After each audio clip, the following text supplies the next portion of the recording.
ఇక డీటెయిల్స్ చూస్తే పశ్చిమాసియాలో యుద్ధం కొనసాగుతుంది. ఇరాన్పై అమెరికా ఇజ్రాయెల్ దాడులు ముమ్మరం చేసింది. 8వ రోజు దాడులు కొనసాగుతున్నాయి. ఇరాన్పై అమెరికా ఇజ్రాయెల్ బాంబుల వర్షం కురిపిస్తున్నాయి. టెహ్రాన్పై డ్రోన్లతో విరుచుకుపడుతున్నాయి.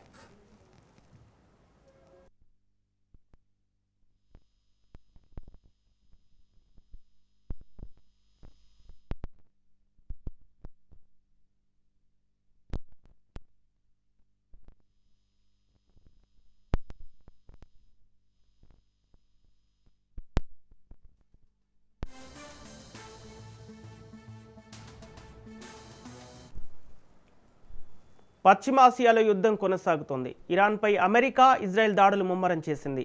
8వ రోజు దాడులు కొనసాగుతున్నాయి. ఇరాన్పై అమెరికా ఇజ్రాయెల్ బాంబుల వర్షం కురిపిస్తున్నాయి. టెహ్రాన్పై డ్రోన్లతో విరుచుకుపడుతున్నాయి.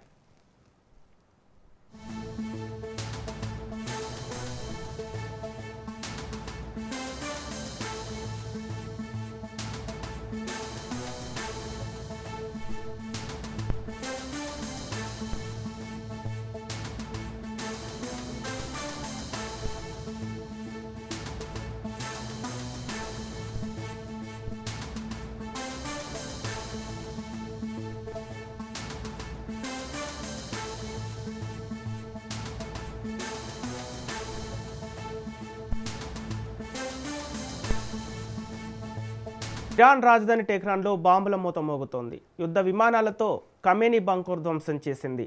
ఇజ్రాయెల్ 50 ఫైటర్ల జెట్లతో బంకర్ను ధ్వంసం చేసింది. ఇరాన్పై 50 యుద్ధ విమానాలు విరుచుకుపడ్డాయి. దాడి వీడియోను ఇజ్రాయెల్ రిలీజ్ చేసింది. ఇరాన్ కమాండ్ అండ్ కంట్రోల్ వ్యవస్థ దెబ్బతిన్నట్లు ఐడిఎఫ్ ప్రకటించింది.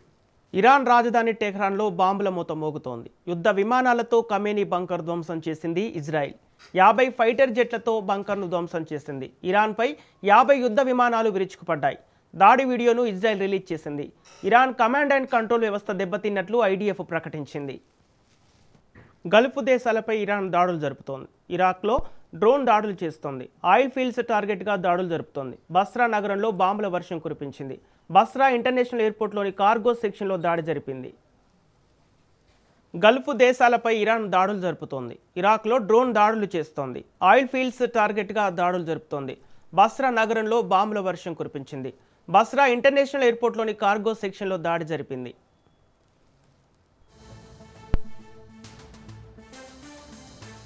ఇదే అంశానికి సంబంధించి పూర్తి డీటెయిల్స్ మా ప్రతినిధి ప్రవీణ్ అందిస్తారు. ప్రవీణ్.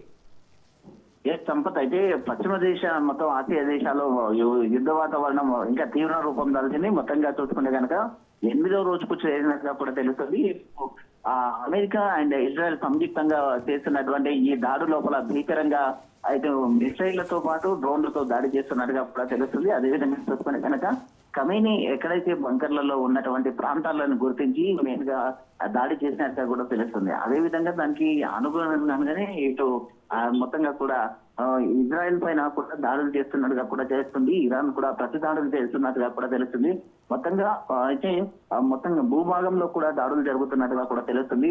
అదేవిధంగా ఇక్కడ ఉన్నటువంటి అమెరికా రాయబారి సంస్థలు ఏవైతే ఉంటాయో రాయబారి సంస్థలు కానీ అమెరికా చెందినటువంటి సంస్థల పైన కూడా ప్రధానంగా ప్రతిదాడులు చేస్తున్నట్టుగా కూడా తెలుస్తుంది. ఇప్పుడు ఇరాన్ తో పాటు ఇరాక్ పైన కూడా దాడులకు తెగబడుతున్నట్టుగా తెలుస్తుంది. మొత్తంగా ప్రధానంగా చూసుకుంటుంటే చుమురు సంస్థలు ఏవైతే ఉంటాయో ఆ చుమురు సంస్థల పైన కూడా ఆ దాడులకు తెగబడుతున్నట్టుగా కూడా తెలుస్తుంది. మొత్తంగా 3 రోజుల క్రితమే ఇది కీలక ప్రకటన కూడా చేసింది. మొత్తంగా చూసుకుంటే కనుక అయితే జలసంధి గుండా కూడా ఈ యొక్క ఏవైతే చుమురు రవాణా జరిగే అవకాశం ఉంటుందో వాటికి మేము అడ్డు కాదు అని చెప్పేసి కూడా ఒక ప్రకటన కూడా కీలకంగా నిర్ణయించింది. కాకపోతే ఇజ్రాయెల్ కానీ యునైటెడ్ స్టేట్స్ కు చెందినటువంటి మొత్తం దేశాలకు మాత్రమే నో ఎంట్రీ అంటూ కూడా చెప్పడం జరిగింది. ఈ దానిగా చూసుకుంటే కనుక మొత్తంగా గల్ఫ్ దేశాలు ఏవైతే ఉన్నాయో గల్ఫ్ దేశాలకు సంబంధించినటువంటి వాటిపైన అమెరికా స్థావరాలు ఎక్కడెక్కడ ఉన్నాయో మొత్తంగా వాటిపైన ఇరాన్ కూడా ప్రతిదాడులకు తెగబడుతున్నట్టుగా తెలుస్తుంది. ఇప్పటికే 12 పైగా చనిపోయినట్టుగా కూడా చెప్తున్నటువంటి పరిస్థితులను చూస్తున్నాం. ఇప్పటికే అనేక మొత్తంగా కూడా మిసైళ్లతో పాటు దాడులు చేస్తున్నా అక్కడక్కడ టెహరాన్ ప్రాంతం ఏదైతే ఇక ఇరాన్ రాజధాని అయినటువంటి టెహరాన్ ప్రాంతంలో కూడా బాంబుల వర్షం కురిపిస్తున్నట్టుగా తెలుస్తుంది. ప్రజలందరినీ కూడా అక్కడ సుమారుగా 56 గ్రామాలను కూడా ఇప్పటికే ఖాళీ చేసినట్టుగా కూడా తెలుస్తుంది. ఈ నేపథ్యం చూసుకుని ఇంకా ఆ గల్ఫ్ దేశాలకు వెళ్ళేటటువంటి విమానాలు ఏవైతే ఉంటాయో ఇప్పటికే మొత్తంగా కూడా వివిధ దేశాలన్నీ కూడా ఆ విమానాలను రద్దు చేస్తూ వస్తున్నారు. మొత్తంగా కూడా చూసుకునే కనుక గల్ఫ్ నుంచి ఇతర దేశాలకు కానీ వచ్చేటటువంటి అన్ని కూడా రద్దు జరిగినట్టుగా తెలుస్తుంది. మొత్తంగా చూసుకుంటే కనుక ఓవరాల్ గా ఇంకా అయితే అది ఇరాన్ తోనే చర్చలకు ప్రసక్తే లేదు అంటూ కూడా అమెరికా అధ్యక్షుడు చెప్తున్న నేపథ్యంలో అంతే ధీటుగా కూడా అయితే చర్చలు చేసే ప్రసక్తే లేదు అంటూ కూడా మొత్తంగా శత్రువులు క్షమాపణలు కోరే విధంగా దాడి చేస్తామంటూ కూడా ఇరాన్ చెప్తున్నటువంటి పరిస్థితులు చూస్తున్నాం. ఏది ఏమైనా యుద్ధ వాతావరణంలో ఇప్పటికే అనేక మంది సామాన్యులు కూడా చనిపోయినట్టుగా కూడా వార్తలు అయితే వస్తున్నాయి. ఓకే ప్రవీణ్, అంటే ఇరు దేశాలు శాంతి చర్చలు జరపకపోవడానికి గల కారణాలు ఏంటి? అసలు ఎందుకు ఈ యుద్ధాన్ని తీవ్రతరం చేస్తున్నాయి?